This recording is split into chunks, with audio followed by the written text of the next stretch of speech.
Yes. Okay. Venus versus Mars. You ready? Oh, yes. Let's do it. Okay. Being a musician, is it hard to date? Now, very important for me to, my first thought was absolutely not. It's not hard at all. But in what sense is it hard to date? Like, you know what I mean? Okay. What do you mean? Okay, first. Or date. Is it hard to date? Well, hookups, I mean, when you're a musician, that's every night. It could be every night. Yeah, like, who's that? Oh, God. One, is it hard to date a regular person not in the industry? Or is it hard to date or harder to date someone who's in the industry? Because I assume especially that if you're in the industry and you're dating someone in the industry, piece of cake. Yeah. But it's not a piece of cake when you guys are on tour at different times and, you know. So I don't know.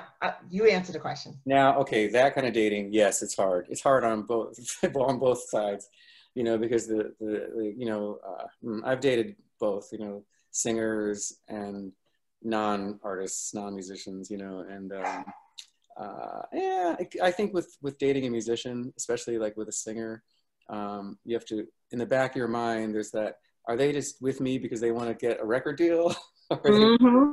And that's just that's the back of your mind, you know.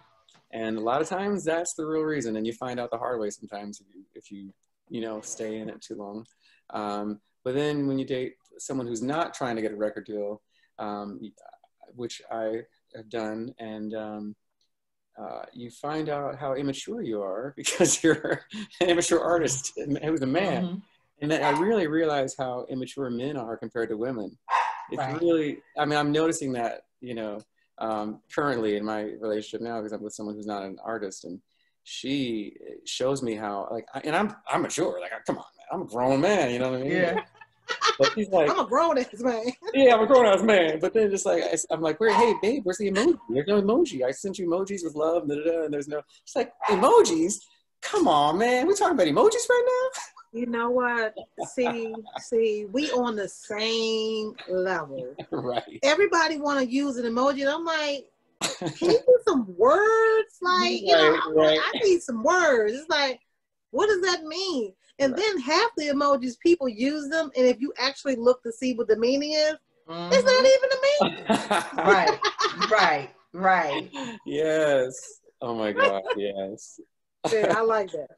See, now, I would just assume, like I said, I would assume that dating a musician is easy, but it probably is harder, I'm thinking. The spotlight, too. Exactly, and the pressure. And then, God forbid, you date someone that's more successful than you, then it's like, oh, now you're Mr. and put, you know, insert her last name. You know what I'm saying? Like, I wouldn't mind that. Let me tell you something. I would love I'd love to have the sugar mama be the. He's like, Mr. Beyonce, that's me. I've tried. I've done my best.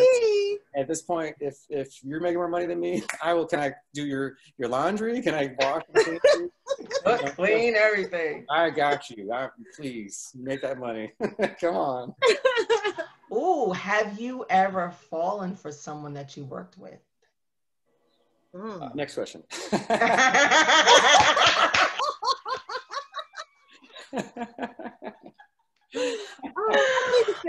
It's the yes, plead the fifth.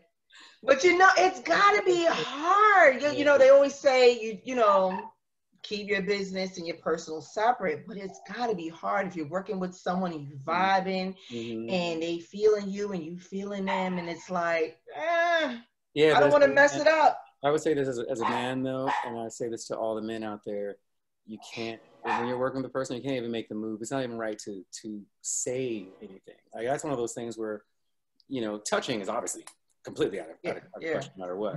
But you're not in the right position to even say, you know, I'm digging you, man. I'm feeling you. She's like, oh yeah, I'm feeling you too. No, I'm talking about, I actually want to feel you. Like, literally.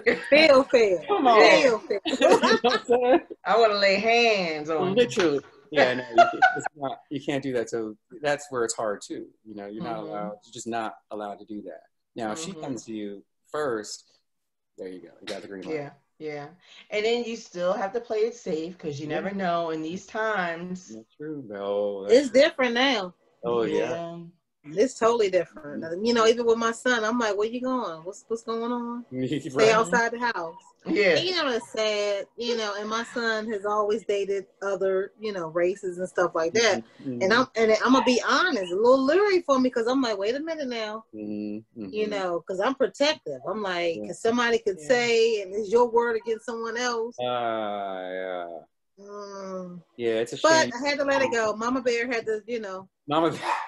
Yeah. I'm the same way. I promise you, I'm the same way. I would be the same way. You know, I would also say to my son or daughter, you know, not to get into an argument with anybody on the street, especially if it could be perceived that you're attacking that other person, if it's a woman, especially. Aggressive. Yeah, you can't. If you're seen yelling at a woman by a cop, that's why, you know, walking while black, driving while black, it's a real thing. You know, I'm not saying cops are bad and all, you know, anything like that, but you know, they are there to protect, and if they feel like wrongly, but if they feel like you're hurting or threatening a woman, they're going to pounce. So you need to be like, okay, sorry, darling, let's go home and we'll talk about this inside. Exactly. Do the code switch. Seriously, I don't play that game because I don't have time for I don't want to be in the news. My dad would say, "Don't be a statistic." He would say, "Please." It's a number. Don't be. I'm not a number. You know. So I just wish I could teach everybody now, like, just cut down the percentage. We need to get that percentage way down.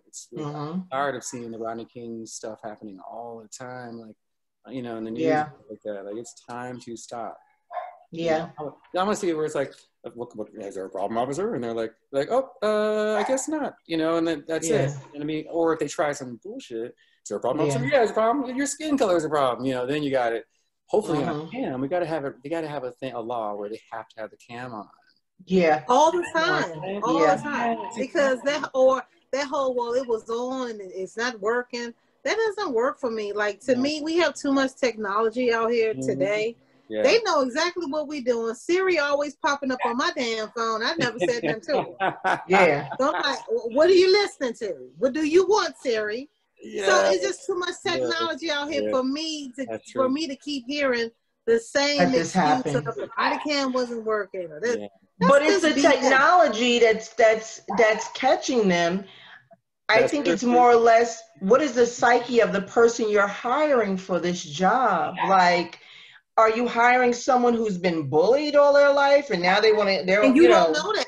Yes. Yeah. Many times. They do get a psyche valve. You know, my son is actually, my son, he is a police cadet and he is going to the police academy, which I'm not going to lie, that's terrifying to me. But as a mom, I had to, you know, check my mom card because I'm like, he's a grown man. Like, he has to live his life. And what he told me is like, Mom, if everybody had that same mindset to not join the police force, then you wouldn't have anybody who can make a change. So then I really got quiet because he shut me all the way down. But it's a scary thing, but they do. So just to be a police cadet, he had to do a psyche eval and everything. And that was just to be a police cadet. Right. So, you know, they get it. Yeah. You just never it feels good because he wants to be the difference. Yeah. Yeah. And that's what he told me. You know, but it still is, it's a lot. I mean, and I'm one of the moms where I'm like this, okay, let me put Serpico on. Like, oh, yeah. Come on now. Look, I put everything on. Like, look, a French Connection. I put everything on, then make them sit there for about, I make them sit there for like 5 minutes. Yeah. And I'm like, you still want to be a police officer? Yeah. And he's like, yeah. Wow, that's great. I used to want to be a police officer, so I totally get that. You did? Oh yeah, when I was a kid, I wanted to be a fireman, police officer. Yeah, I just thought it was the superhero vibe. I love the idea of saving people. You know, you're literally a superhero. You know, you're there your only job is to protect and serve. That's amazing. Yeah. And then your dad was like, music again. but music is pouring through your veins. Oh, it is. It's undeniable. Like, me and Kim always talk, music is our love language. Yeah. Like, I'm like, it's just, if I'm ever feeling any kind of way, I'll put something on it, you know, and my kids get mad because I'm one of the people that will put a song on repeat for 30 hours. Just repeat that one song. Because it's like, and like I never heard, and then I'll be literally singing it like I never heard the song ever in my life.